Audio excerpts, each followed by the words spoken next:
Parece que eu estou na praia, mas aqui é Sorocaba mesmo. Essa lagoa que está atrás de mim é uma das lagoas do Parque Porto das Águas. Eu estou bem debaixo de um gazebo que está chovendo muito. Era para eu ter gravado esse vídeo no Jardim Botânico, mas não deu certo por causa da chuva. Aí acabei vindo para cá. E se eu tive tanta dificuldade para gravar esse vídeo é porque realmente esse vídeo precisava sair. Porque geralmente quando tem muito levante, muita opressão espiritual, muita dificuldade, é porque realmente você precisa fazer aquilo. Então nós estamos em pleno período de Copa do Mundo, né, Campeonato Mundial de Futebol Masculino. E um dos maiores debates entre os cristãos evangélicos nos últimos dias tem sido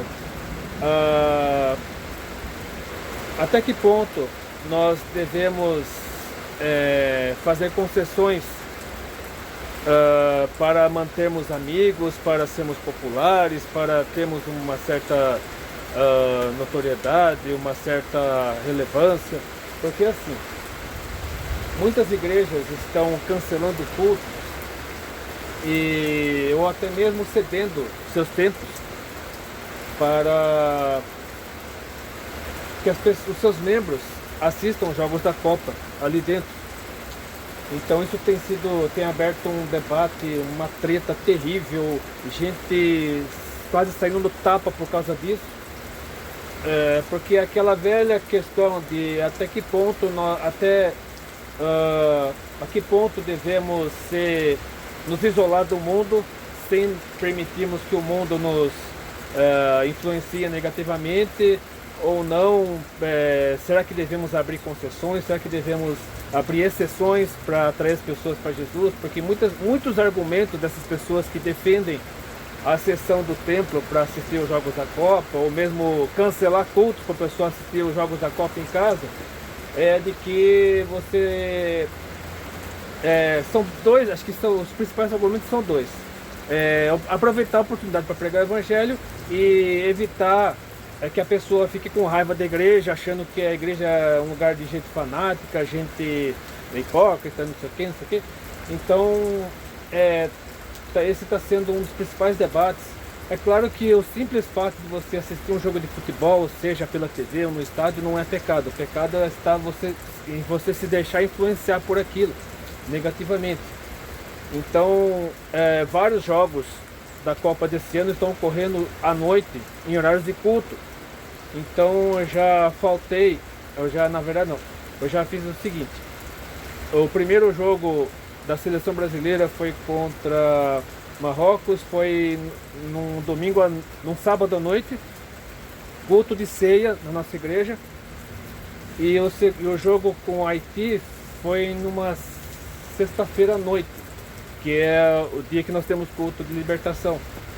E o próximo jogo será numa quarta-feira, que é dia de culto de ensino. Então essa treta com certeza ainda dará muito o que falar nas próximas semanas, né? Porque a Copa vai até, se não me engano, a segunda quinzena de julho.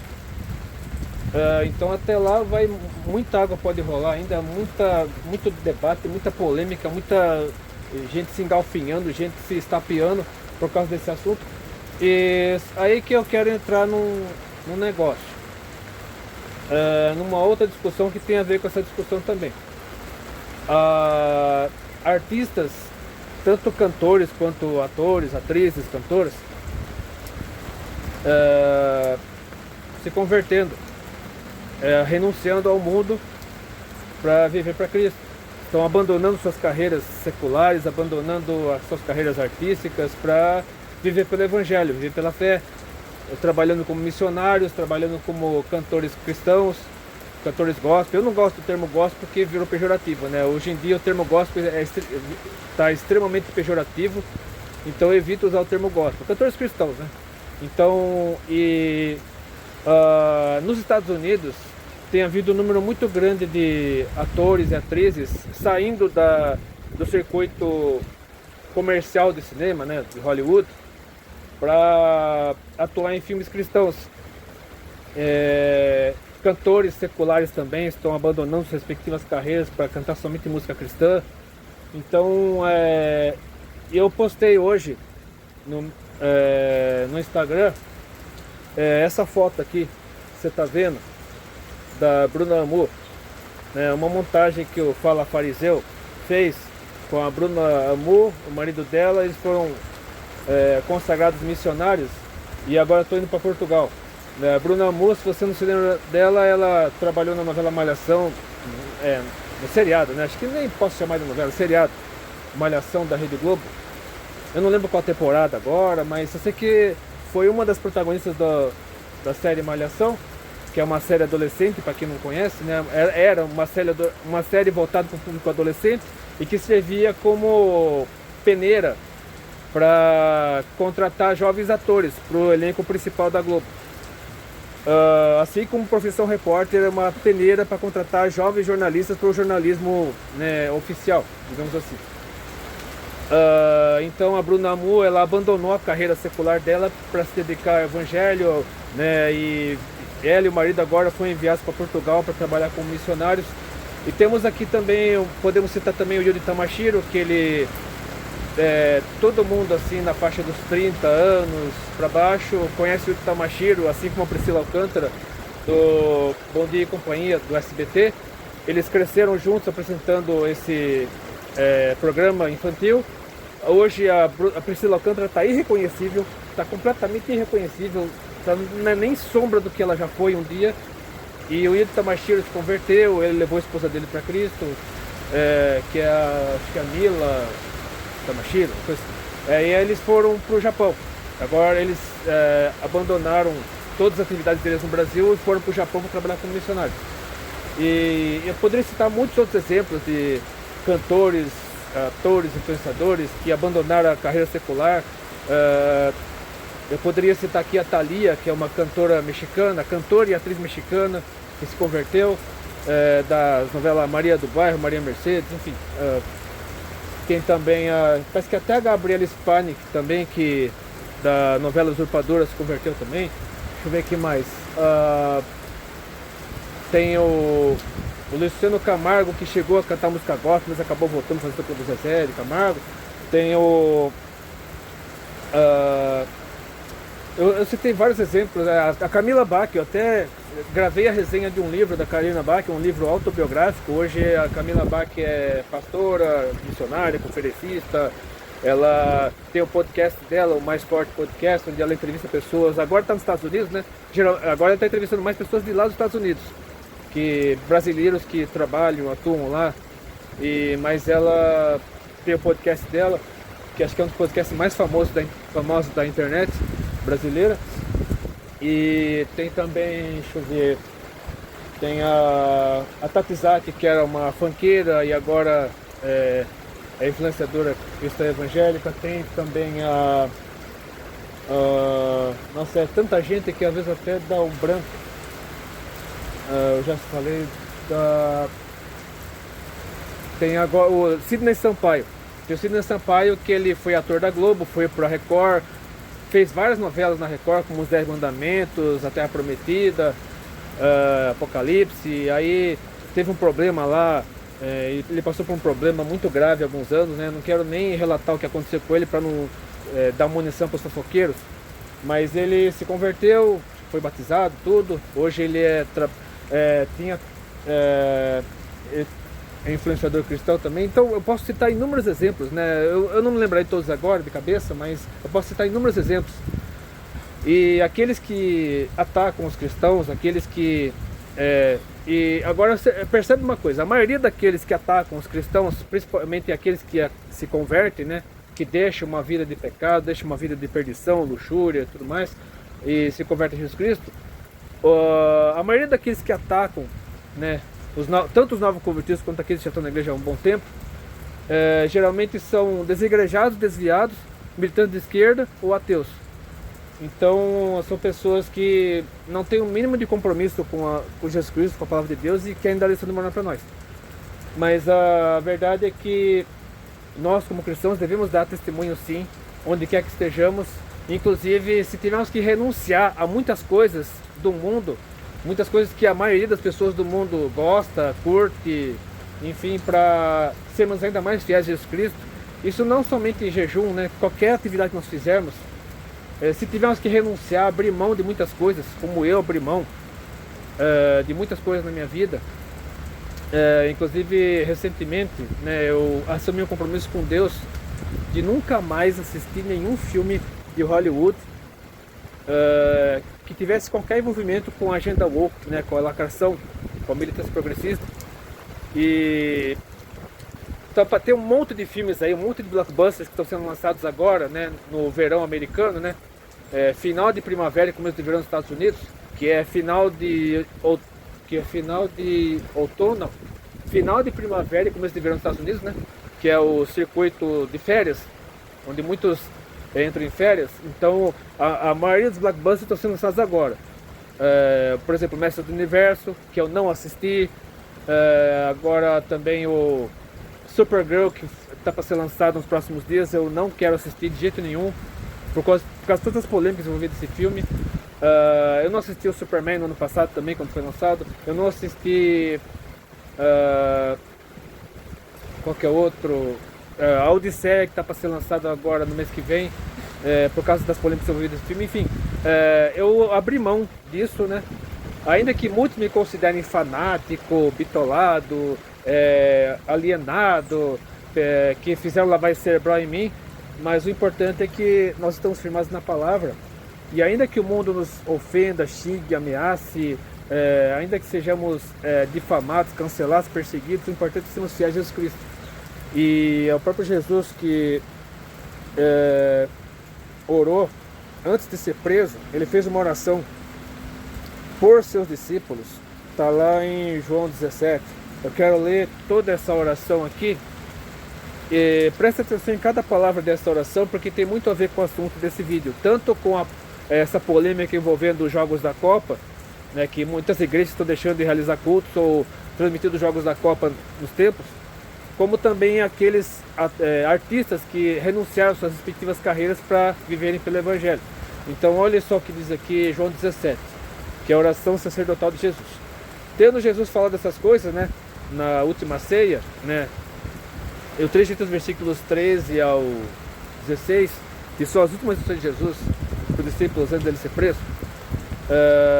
Jesus levantou os olhos ao céu e disse: Pai, é chegada a hora, glorifica teu Filho para que o Filho te glorifique a ti, assim como lhe conferiste autoridade sobre toda a carne, a fim de que ele conceda a vida eterna a todos os que lhe deste. E a vida eterna é esta, que te conheço a ti, o único Deus verdadeiro, e a Jesus Cristo a quem enviaste. Eu te glorifiquei na terra, consumando a obra que me confiaste para fazer. E agora glorifica-me, ó Pai, contigo mesmo, com a glória que eu tive junto de ti, antes que houvesse mundo. Manifestei o teu nome aos homens que me deste do mundo. Eram teus, tu nos confiaste, e eles têm guardado a tua palavra. Agora eles reconhecem que todas as coisas que me tens dado provêm de ti, porque eu lhes tenho transmitido as palavras que me deste, e eles a receberam, e verdadeiramente conheceram que saí de ti e creram que tu me enviaste. É por eles que eu rogo. Não rogo pelo mundo, mas por aqueles que me deste, porque são teus. Ora, todas as minhas coisas são tuas, e as tuas coisas são minhas, e neles eu sou glorificado. Já não estou no mundo, mas eles continuam no mundo, ao passo que eu vou para junto de ti. Pai Santo, guarda-os em teu nome que me deste, para que eles sejam um, assim como nós. Quando eu estava com eles, guardava-os no teu nome que me deste, protegi-os, e nenhum deles se perdeu, exceto o filho da perdição, para que se cumprisse a escritura. Aqui está falando de Judas Iscariotes, que tinha saído e tal, para delatar Jesus, né? Aí os soldados acompanharam, enfim.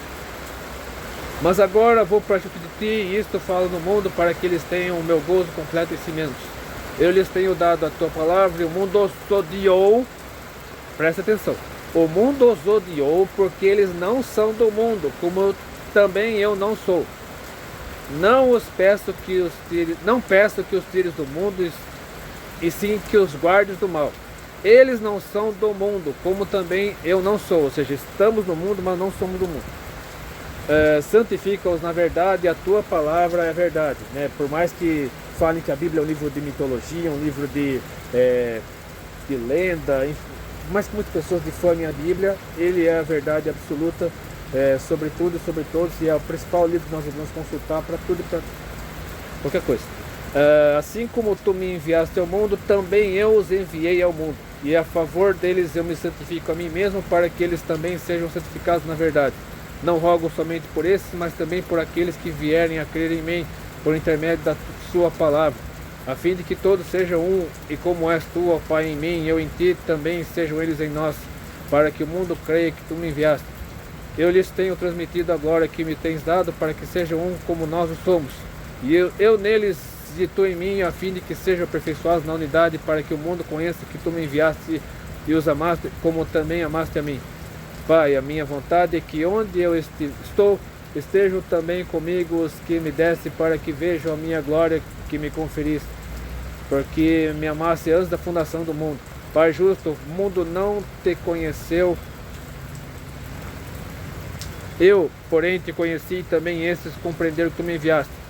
Eu lhes fiz conhecer o teu nome, e ainda o farei conhecer, a fim de que o amor com que me amaste esteja neles e eu neles esteja. Então, postei um vídeo recentemente sobre o segundo Adão, o primeiro e o segundo Adão, né? O primeiro Adão, que foi o Adão criado por Deus, e o segundo Adão, que é Jesus Cristo. Eu me esqueci de mencionar nesse vídeo o trecho de uma pregação do pastor Jonathan Carlos, no qual ele falou que, acho que ele falou em várias pregações isso, mas não custa nada enfatizar, que quando Adão pecou, ele entregou o mundo na mão de Satanás. Aí Jesus recuperou o mundo de Satanás na tentação lá no deserto, lá em Mateus 4, né? Porque Satanás, acho que, eu lembro se no Evangelho segundo Lucas que ele fala isso, que quando um dos sinóticos, eu não lembro se é Marcos ou Lucas agora, que o diabo fala para Jesus, né, na terceira tentação, quando ele mostra os reinos do mundo e tal, porque me foi conferido a mim, eu dou a quem quero. Ou seja, ele se achava dono do mundo, porque na verdade quando Adão pecou, ele deu o mundo para o diabo, e Jesus recuperou o mundo de volta a partir da tentação no deserto, quando o diabo fez a terceira tentação, oferecendo tudo, o mundo todo, se Jesus o adorasse. Aí Jesus falou, para trás de mim, afaste Satanás, porque está escrito, só a Deus adorado para ele servirás. Então foi aí que Jesus tomou de volta o mundo do diabo, ou pelo menos simbolicamente, né? Simbolicamente. Aí oficialmente mesmo, Jesus tomou o mundo de volta para si a partir do momento que ele morreu e ressuscitou. Então a morte e a ressurreição de Jesus marca Jesus definitivamente pegando as chaves do inferno, pegando o mundo de volta do diabo, tomando o mundo do diabo e novamente assumindo o controle, né?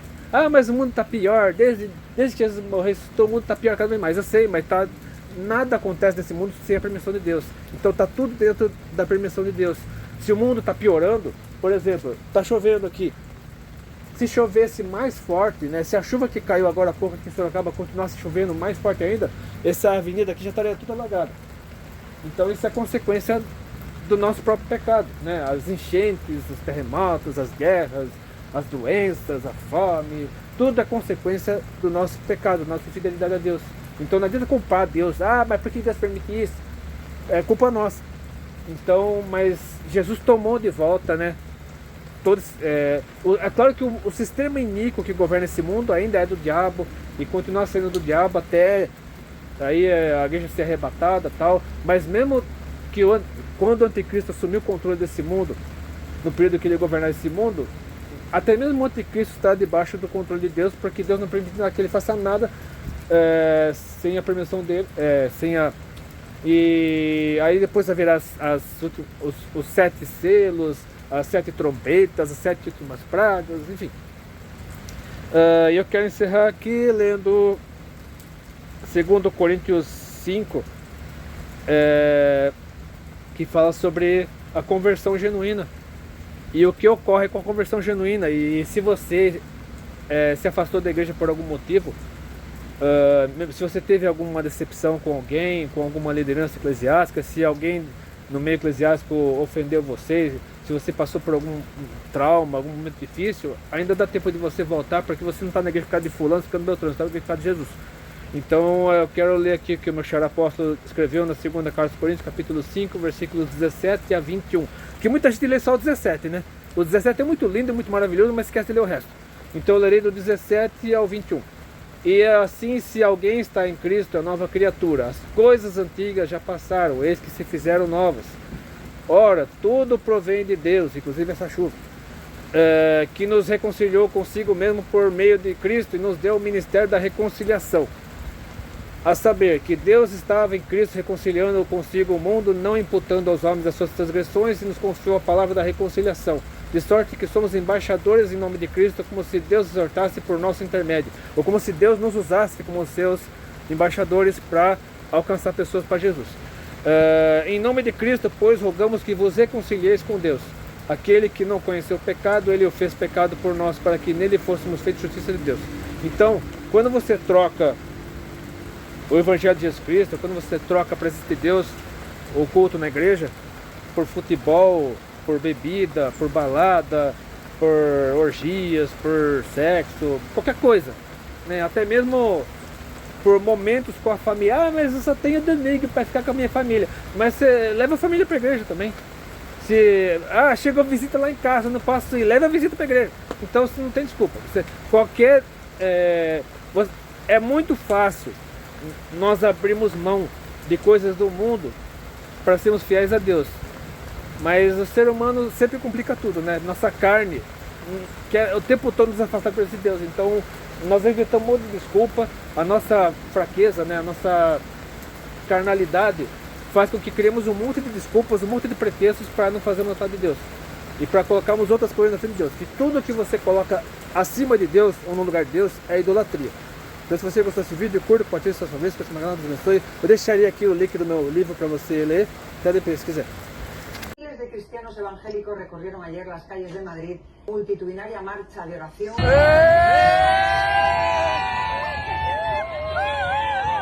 Familia, estamos entrando ahora en Puerta del Sol, cantando Jesús del centro. Familias en Madrid dando testimonio de lo que Jesús ha hecho.